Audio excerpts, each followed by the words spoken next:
US President Barack Obama has made an impassioned appeal for Britain to remain within the European Union, saying membership had magnified Britain's place in the world and made the bloc stronger and more outward-looking.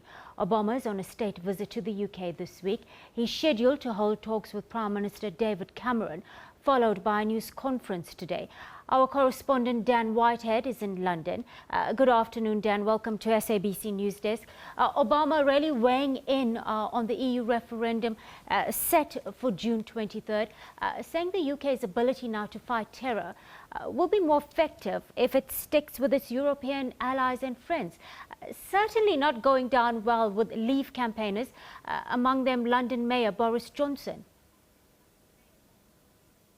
Yeah, absolutely. Boris Johnson, who is one of the most prominent Vote Leave campaigners and arguably one of the favourites to replace David Cameron as Prime Minister, so a very high-profile politician in the UK, but he has not been happy about Barack Obama's intervention here. Barack Obama wrote a newspaper article which came out in the Telegraph newspaper in the UK this morning, outlining some of those pros which he thinks why Britain should stay in the EU. Boris Johnson issued a counter article in the Sun newspaper accusing Boris Johnson of downright hypocrisy and actually is getting a lot of stick at the moment after he said that Barack Obama has ancestral dislike of the British Empire because of Barack Obama's half Kenyan heritage, and that was brought up in Boris Johnson's article, and that has caused a lot of anger in both for those fighting for the Remain campaign, saying that that is disrespectful, it shouldn't have been brought up by the current London mayor as a point really in this whole argument. But Barack Obama has not wasted any time in getting involved in the EU referendum debate. That really is central to his visit here in the UK, likely to be his last visit as President of the United States in office. And as well as that, though, we are still seeing a lot of pomp and ceremony. The President has, and is just finishing as we speak, his lunch with the Queen and Prince Philip. So the red carpet is still being rolled out here, that's for sure. Prime Minister David Cameron also pledging this week to take in about 20,000 Syrian refugees. Now, most of these, we understand, will be vulnerable children by 2020. Is this perhaps a little jog of conscience? Because just a few weeks ago, he was being labelled as being cold-hearted even. But this figure really doesn't help the 30,000 unaccompanied children we still have in Europe's camps already, at risk of exploitation, abuse and so forth, 10,000 of whom have gone missing already.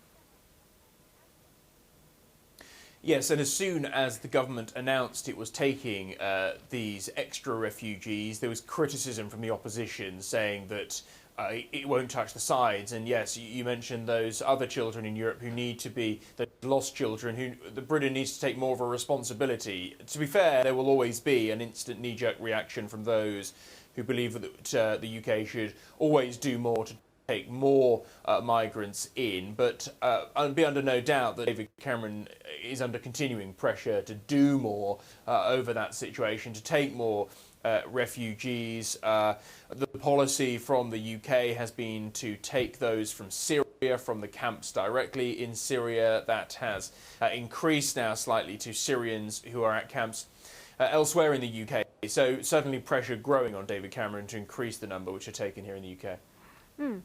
Dan, can you give us a sense of public sentiment ahead of this referendum?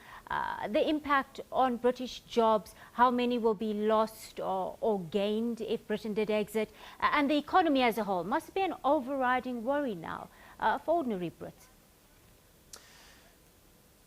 The problem with this referendum, and certainly for those in the Vote Leave campaign, is that no one knows. It's a bunch of unknowns. No one knows exactly what will happen if Britain votes to leave the European Union. That uncertainty is what is driving the Remain campaign, saying we've got an economy which is recovering, let's not rock the boat, and as well as saying actually the words which are coming from Barack Obama. The UK will be stronger on counter-terrorism. It'll be stronger on the economy, on trade deals and on jobs if the UK stays within Europe. The problem is, because of the unknowns, Vote Leave are arguing many of those same things, that we'll be stronger on terrorism because we can control our borders more, that will ensure that more jobs go to British people, and that we can do our own trade deals with, for instance, the United States. So both sides are arguing the same point. It's very difficult for the British public to know the facts because this is an unknown. This is the first time this has ever happened.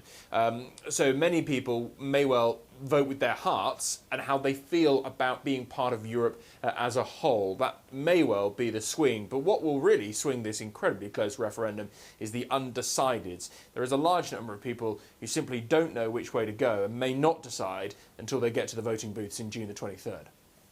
Thank you, Dan Whitehead, our correspondent, joining us from London there. Thank you for your time on the SABC News Desk.